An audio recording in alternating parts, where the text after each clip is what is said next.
ਜਵਾਦ ਸਾਹਿਬ ਗੁਲੂਕਾਰੀ ਜਿਹੜੀ ਹੈ ਇਹ ਤੁਸੀਂ ਕਿਹਾ ਕਿ ਮੈਂ ਤੇ ਬਚਪਨ ਤੋਂ ਹੀ ਸ਼ੁਰੂ ਕਰ ਦਿੱਤੀ ਸੀ ਜੀ ਬਚਪਨ ਤੋਂ ਹੀ ਗਾਣੇ ਛਾਣੇ ਗਾਣਾ ਸਾਂ ਤੇ ਇਹ ਕੋਈ ਬਕਾਇਦਾ ਇਹਦੀ ਤਾਲੀਮ ਹਾਸਲ ਕੀਤੀ ਕੋਈ ਸਿੱਖੀ ਬਕਾਇਦਾ ਜਾਂ ਮਤਲਬ ਖੁਦਾਦਾਦ ਸਲਾਹੀਅਤ ਸੀ ਮੇਰੇ ਨਾਨਕੇ ਦਾਦਕੇ ਦੋਵਾਂ ਇੰਚ ਨਾ ਮਿਊਜ਼ਿਕ ਹੈਗਾ ਸੀ।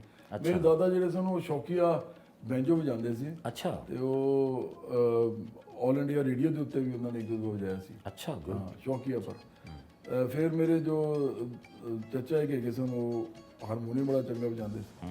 ਮੇਰੇ ਵਾਲਿਦ ਸਾਹਿਬ ਫਲੂਟ ਵਜਾਉਂਦੇ ਸੀ ਬਾਂਸਰੀ। ਅੱਛਾ ਹਾਂ ਇਹਨਾਂ ਨੂੰ ਕਿਉਂਕਿ ਦਾਦਾ ਦੀ ਵਜ੍ਹਾ ਤੋਂ ਸ਼ੌਕ ਹੋ ਗਿਆ ਜੀ ਘਰ ਜਾ ਗਿਆ ਉਹ। ਇਸੇ ਤਰ੍ਹਾਂ ਮੇਰੇ ਨਾਨਾ ਹਾਲਾਂਕਿ ਮੇਰੇ ਨਾਨਾ ਬਹੁਤ ਜ਼ਿਆਦਾ ਕੱਟਰ ਰਿਲੀਜੀਅਸ ਹਾਂ ਉਸ ਤਰ੍ਹਾਂ ਦੇ ਰਿਲੀਜੀਅਸ ਨਹੀਂ ਕਿ ਬਿਲਕੁਲ ਹੀ ਜਨੂਨੀ ਟਾਈਪ ਦੇ ਪਰ ਇਸ ਤਰ੍ਹਾਂ ਦੇ ਹੈਗੇ ਸੀ ਕਿ ਮੌਸੀਕੀ ਮੇਰਾ ਨਹੀਂ ਖਿਆਲ ਕਿ ਉਹਨਾਂ ਨੂੰ ਕੋਈ ਜ਼ਿਆਦਾ ਸ਼ੌਕ ਸੀ ਪਰ ਮੇਰੇ ਇੱਕ ਮਾਮੂ ਜਿਹੜੇ ਨੇ ਉਹ ਵੀ ਉਹਨਾਂ ਨੇ ਵੀ ਹਾਰਮੋਨੀਅਮ ਵਜਾਉਣਾ ਸ਼ੁਰੂ ਕਰਤਾ ਤੇ ਉਹਦੀ ਕੀ ਵਜ੍ਹਾ ਸੀ ਇਹ ਮੇਰੇ ਸੱਗੇ ਮਾਮੂ ਸਨ ਕਿਉਂਕਿ ਮੇਰੇ ਅੰਮੀ ਦੇ ਦੋ ਮਾਮੂ ਇਸ ਤਰ੍ਹਾਂ ਦੇ ਸਨ ਇੱਕ ਜਲਦੀ ਫੌਤ ਹੋ ਗਏ ਉਹਨਾਂ ਦੇ 3 ਬੇਟੇ ਸੀ ਤੇ ਇੱਕ ਬੇਟੀ ਤੇ ਇੱਕ ਹੋਰ ਮਾਮੂ ਸਨ ਜਿਨ੍ਹਾਂ ਦੇ 7 ਬੇਟੇ ਸੀ। ਉਹ ਲਾਹੌਰ ਦਾ ਜਿਹੜਾ ਪਹਿਲਾ ਬੈਂਡ ਸੀ ਨਾ ਲਵਰਸ ਨਾਮ ਦਾ ਅੱਛਾ ਅੱਛਾ ਉਹਦੇ ਨਾਲ ਇੱਕ ਹੋਰ ਹੈਗਾ ਸੀ ਏਜੇਸ ਜਿਹਦੇ ਅੰਦਰ ਬਨੀ ਗਾਉਂਦਾ ਸੀ ਅੱਛਾ ਅੱਛਾ ਉਹ ਨਹੀਂ ਰੋਜਰ ਬਿਨੀ ਹਾਂ ਰੋਜਰ ਵੀ ਨਹੀਂ ਜੀ ਉਹ ਵੀ ਗਾਉਂਦਾ ਸੀ ਤੇ ਲਵਰ ਜਿਹੜਾ ਬੈਂਡ ਸੀ ਨਾ ਇਹਨਾਂ ਦਾ ਇਹ ਫਲੈਟਿਸ ਵਿੱਚ ਵਜਾਉਂਦੇ ਹੋਟਲ ਫਲੈਟੀ ਨਹੀਂ ਹੈਗਾ ਜੀ ਜੀ ਜੀ ਫਲੈਟਿਸ ਵਿੱਚ ਵਜਾਉਂਦੇ ਸੀ ਮਿਊਜ਼ਿਕ ਤੇ ਜ਼ੁਲਫਕਾਰ ਅਲੀ ਭੁੱਟੋ ਵੀ ਇਹਨਾਂ ਨੂੰ ਆ ਕੇ ਸੁਣਦੇ ਸੀ। ਅੱਛਾ ਤੇ ਇਹ ਸਾਰੇ ਸੋਸ਼ਲਿਸਟ ਲੋਕ ਸਨ। ਅੱਛਾ ਅੱਛਾ ਅੱਛਾ ਇਹ communist party of India communist party of Pakistan ਜਿਹੜੀ ਸੀ ਉਹਦੇ ਇੱਕ ਬਹੁਤ ਇੰਪੋਰਟੈਂਟ ਮੈਂਬਰ ਸੀ ਤੇ ਲੀਡਰਸ ਵਿੱਚ ਹੈਗੇ ਸੀ ਇਹਨਾਂ ਦੇ ਵਾਲਿਦ ਸਾਹਿਬ ਮੇਰੇ ਅੰਮੀ ਦੇ ਜਿਹੜੇ ਮਾਮੂ ਸਨ ਅੱਛਾ ਉਹਨਾਂ ਦਾ ਹੈਗਾ ਸੀ ਮਹਿਦੀ ਅਨਵਰ ਸਾਹਿਬ। ਉਹਨਾਂ ਨੂੰ ਫਿਰ ਜ਼ੌਲਕ ਦੇ ਜ਼ਮਾਨੇ ਜਾ ਕੇ ਕੈਦ ਹੋ ਗਈ ਜੇਲ੍ਹ ਵਿੱਚ ਕਿਲੇ ਇਹ ਕਾਫੀ ਅਰਸਾ ਕੈਦ ਰਹੇ ਨੇ ਕਾਫੀ ਸਹੂਲਤਾਂ ਬਰਦਾਸ਼ਤ ਕੀਤੀਆਂ ਨੇ ਤੇ ਮਿਊਜ਼ਿਕ ਇਹਨਾਂ ਦੇ ਨਾਲ ਤੇ ਇਨਕਲਾਬ ਦੇ ਮਿਊਜ਼ਿਕ ਮੇਰੇ ਵਾਲਿਦ ਸਾਹਿਬ ਤੇ ਮੇਰੀ ਵਾਲਦਾ ਸਾਹਿਬਾ ਦੋਵਾਂ ਦੇ ਹੈਗੇ ਸੀ ਖਾਨਦਾਨਾਂ ਦੇ ਅੰਦਰ ਮੌਜੂਦ ਹੈਗੇ ਸਨ। ਐਸੇ ਵਾਸਤੇ ਮੈਂ ਆਪਣੀ ਜੋ ਲਾਸਟ ਐਲਬਮ ਕੱਢਣੀ ਸੀ ਤੇ ਮੈਂ ਉਹਦਾ ਨਾਮ ਰੱਖਿਆ ਸੀ ਲਵ ਐਂਡ ਰੈਵੋਲੂਸ਼ਨ ਅੱਛਾ ਮੁਹੱਬਤ ਔਰ ਇਨਕਲਾਬ। ਜੀ ਹਾਂ ਤੇ ਇਸ ਵਾਸਤੇ ਇਹ ਬਚਪਨ ਤੋਂ ਹੀ ਮਤਲਬ ਥੋੜਾ ਜਿਹਾ ਇੱਧਰ ਰਾਗਮ ਸਾਰੇ ਨੇ ਗਾਣਾ ਸ਼ੁਰੂ ਕਰਤਾ ਗਾ ਰਹੇ ਮੇਰੇ ਦੋਵੇਂ ਭਰਾ ਹੀ ਬੜਾ ਚੰਗਾ ਗਾਉਂਦੇ ਨੇ। ਅੱਛਾ ਮਾਸ਼ਾ ਮੇਰੇ ਤੋਂ ਛੋਟਾ ਜਿਹੜਾ ਭਰਾ ਹੈ ਉਹ ਮੇਰੇ ਕੋਲ ਵੀ ਚੰਗਾ ਗਾਉਂਦਾ ਬਲਕਿ ਮੈਨੂੰ ਤਾਂ ਲੱਗਦਾ ਤੀਜਾ ਵੀ ਮੇਰੇ ਕੋਲ ਚੰਗਾ ਗਾਉਂਦਾ। ਅੱਛਾ ਮਾਸ਼ਾਅੱਲਾ ਪਰ ਇਹ ਹੈ ਕਿ ਉਹਨਾਂ ਨੇ ਕਿ ਪ੍ਰੋਫੈਸ਼ਨ ਨਹੀਂ ਚੁਣਿਆ। ਮੈਂ ਤਾਂ ਇੰਜੀਨੀਅਰਿੰਗ ਕੀਤੀ ਮਕੈਨੀਕਲ ਇੰਜੀਨੀਅਰ ਬਣ ਗਿਆ ਮੇਰੇ ਤੋਂ ਛੋਟਾ ਜਿਹੜਾ ਆਰਕੀਟੈਕਟ ਬਣ ਗਿਆ ਉਹ ਯੂਟੀ ਤੋਂ ਅੱਛਾ ਅੱਛਾ ਸਭ ਤੋਂ ਛੋਟਾ ਡਾਕਟਰ ਹੈਗਾ ਅੱਛਾ ਤੇ ਮਾਸ਼ਾ ਉਹ ਫਿਰ ਪ੍ਰੋਫੈਸ਼ਨਲੀ ਉਹਨਾਂ ਨੇ ਕੀਤਾ ਹੈਗਾ। ਸਹੀ ਹੈ ਤੇ ਤੁਸੀਂ ਇਸ ਪਾਸੇ ਆ ਗਏ ਫਿਰ ਹਾਂਜੀ ਮੈਂ ਤਾਂ ਮਸ਼ਹੂਰ ਹੋਣਾ ਸੀ ਨਾ ਹਾਂਜੀ ਹਾਂਜੀ ਹਾਂਜੀ ਮੈਂ ਤਾਂ ਸ਼ੋਹਰਤ ਵਾਸਤੇ ਕੀਤਾ। ਬਿਲਕੁਲ ਸਹੀ ਹੈ ਤੇ ਜੋ ਸਭ ਕਿੰਨੇ ਕੁ ਗਾਣੇ ਗਾਏ ਪੂਰੇ ਆਪਣੇ ਹੁਣ ਤੱਕ ਅੰਦਾਜ਼ਨ? ਅੱਛਾ ਇੱਕ ਤੇ ਤੁਸੀਂ ਇਹ ਪੁੱਛ ਰਹੇ ਹੋ ਅਗਰ ਕਿ ਮੈਂ ਆਪਣੇ ਗਾਣੇ ਕਿੰਨੇ ਬਣਾਏ ਤੇ ਮੇਰੇ ਖਿਆਲ ਕੋਈ ਆਪਣੇ ਗਾਣੇ ਮੇਰੇ ਨੇ ਹੋ ਸਕਦਾ 100 ਦੇ ਕਰੀਬ ਹੋਣ ਅੱਛਾ ਲੇਕਿਨ ਜਿਹੜਾ ਇਹ ਮੈਂ ਗਾਣੇ ਗਾਏ ਨੇ ਉਹ ਤੇ ਬਹੁਤ ਜ਼ਿਆਦਾ ਨੇ ਕਿਉਂਕਿ ਮੈਂ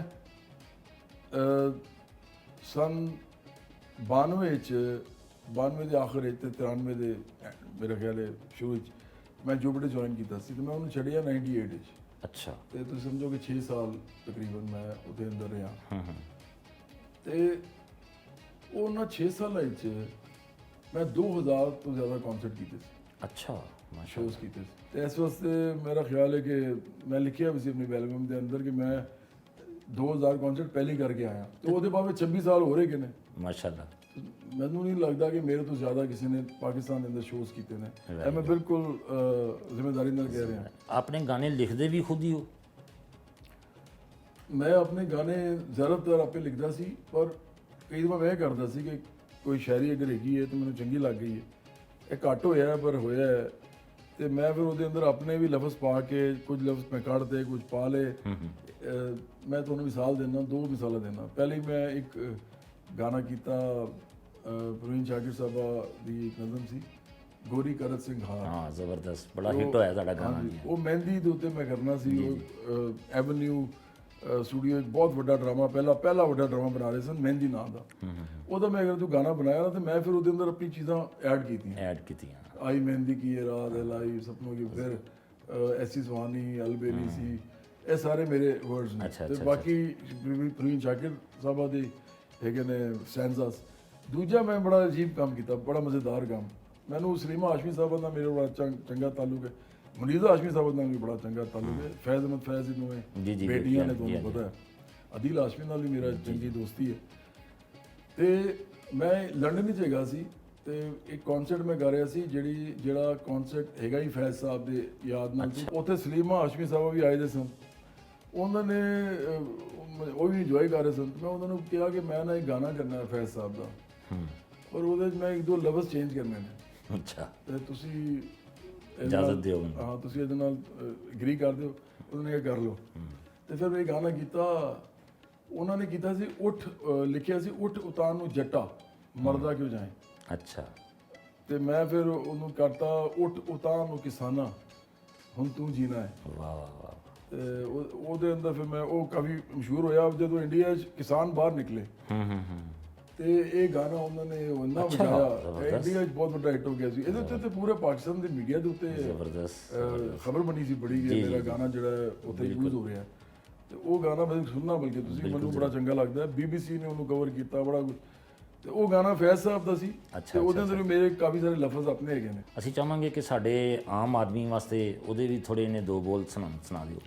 ਉੱਠ ਉਤਾਂ ਨੂੰ ਕਿਸਾਨਾ ਹੁਣ ਤੂੰ ਜੀਣਾ ਏ, ਉੱਠ ਉਤਾਂ ਨੂੰ ਕਿਸਾਨਾ ਹੁਣ ਤੂੰ ਜੀਣਾ ਏ, ਭੁੱਲਿਆ ਤੂੰ ਜਗ ਦਾ ਅੰਨਦਾਤਾ, ਤੇਰੀ ਸੋਹਣੀ ਧਰਤੀ ਮਾਤਾ, ਤੂੰ ਜਗ ਦਾ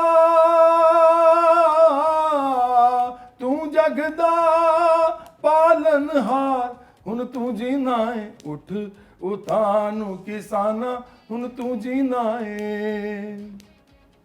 ਵਜ਼ੀਰੇ ਆਜ਼ਮ ਸਦਰ ਤੇ ਜਨਰਲ, DC ਜੱਜ ਤੇ ਪੁਲਿਸ ਅਫਸਰ, ਸਾਰੇ ਤੇਰਾ ਦਿੱਤਾ ਖਾਵਣ, ਤੂੰ ਜੇ ਨਾ ਬੀਜੇ ਤੂੰ ਜੇ ਨਾ ਗਾਵੇਂ, ਭੁੱਖੇ ਪਾਣੇ ਸਭ ਮਰ ਜਾਵਨ। ਇਹ ਚਾਕਰ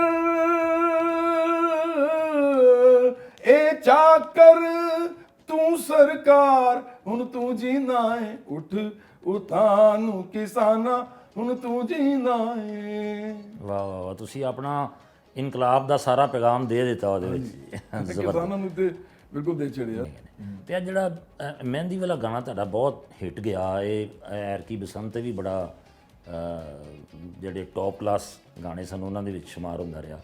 ਤੇ ਇਹਦੇ ਕੋਈ ਦੋ ਚਾਰ ਬੋਲ ਸਾਡੇ ਵੇਖਣ ਵਾਲਿਆਂ ਵਾਸਤੇ ਵੀ ਪੇਸ਼ ਕਰ ਦਿਓ। ਅੱਛਾ, ਮਹਿੰਦੀ ਤੇ ਹੋਇਆ ਉਹ, ਮੈਂ ਇਹ ਦੋਵੇਂ ਗਾਣੇ ਰਿਵਾਈਵ ਹੋ ਗਏ ਨੇ, ਪਤਾ ਨਹੀਂ ਕਿਉਂ ਆਪੇ ਹੀ ਹੋ ਗਏ ਨੇ, ਮੈਨੂੰ ਸਮਝ ਨਹੀਂ ਆਈ ਗੱਲ। ਇੱਕ ਮਹਿੰਦੀ ਤੇ ਉਹਦੇ ਬਾਅਦ ਉੱਚੇ ਮਜਾਜਾਂ ਵਾਲੀ ਬਸੰਤ ਵਿੱਚ ਨਾ ਉੱਚੇ ਮਜਾਜਾਂ ਵਾਲੀ ਚੱਲਿਆ। ਅੱਛਾ, ਇਹ 5 ਦਿਨ ਨੰਬਰ 1 ਤੇ ਰਿਹਾ ਇੰਸਟਾਗ੍ਰਾਮ, ਫੇਸਬੁੱਕ, ਬਹੁਤ ਜ਼ਿਆਦਾ ਹਰ ਜਗ੍ਹਾ। ਜੀ ਹਾਂ ਜੀ। ਤੇ ਮੈਨੂੰ ਆਪੇ ਨਹੀਂ ਸਮਝ ਆਈ ਕਿ ਹੋਇਆ ਕੀ ਹੈ। ਚਲੋ ਜ਼ਰਾ 25 ਸਾਲ ਪਹਿਲੇ ਮੈਂ ਗਾਇਆ ਸੀ, ਲੋਕਾਂ ਨੇ ਨਵੇਂ ਗਾਣੇ ਬਣਾਏ ਬਸੰਤ ਦੇ। ਹਾਂ, ਬੜੇ ਬਣਾਏ, ਨਹੀਂ ਲੇਕਿਨ ਇਹ ਬਹੁਤ ਚੱਲੇ ਨੇ ਮਾਸ਼ਾਅੱਲਾ ਜੀ। ਉਹ ਮੈਂ ਤੁਹਾਨੂੰ ਸੁਣਾ ਦਿੰਦਾ। ਜੀ ਪਲੀਜ਼।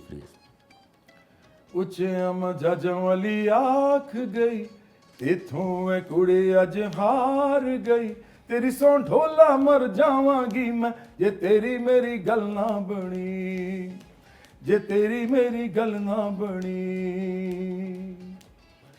ਤੂੰ ਇਹ ਸਾਰੇ ਜਗ ਤੋਂ ਸੋਹਣਾ, ਤੇਰੇ ਵਰਗਾ ਹੋਰ ਨਹੀਂ, ਦਿਲ ਤੇਰੇ ਤੇ ਆਇਆ ਸਜਣਾ, ਦਿਲ ਤੇ ਕੋਈ ਜ਼ੋਰ ਨਹੀਂ।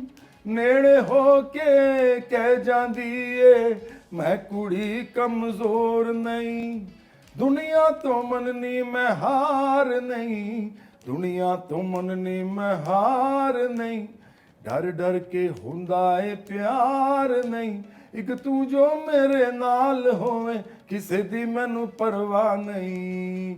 ਹੋ ਹਾ, ਉੱਚੇ ਮਜਾਜਾਂ ਵਾਲੀ ਆਖ ਗਈ, ਇਥੋਂ ਇਹ ਕੁੜੀ ਅੱਜ ਹਾਰ ਗਈ, ਤੇਰੀ ਸੌਂ ਢੋਲਾ ਮਰ ਜਾਵਾਂਗੀ ਮੈਂ, ਜੇ ਤੇਰੀ ਮੇਰੀ ਗੱਲ ਨਾ ਬਣੀ, ਜੇ ਤੇਰੀ ਮੇਰੀ ਗੱਲ ਨਾ ਬਣੀ। ਬਹੁਤ ਖੂਬ।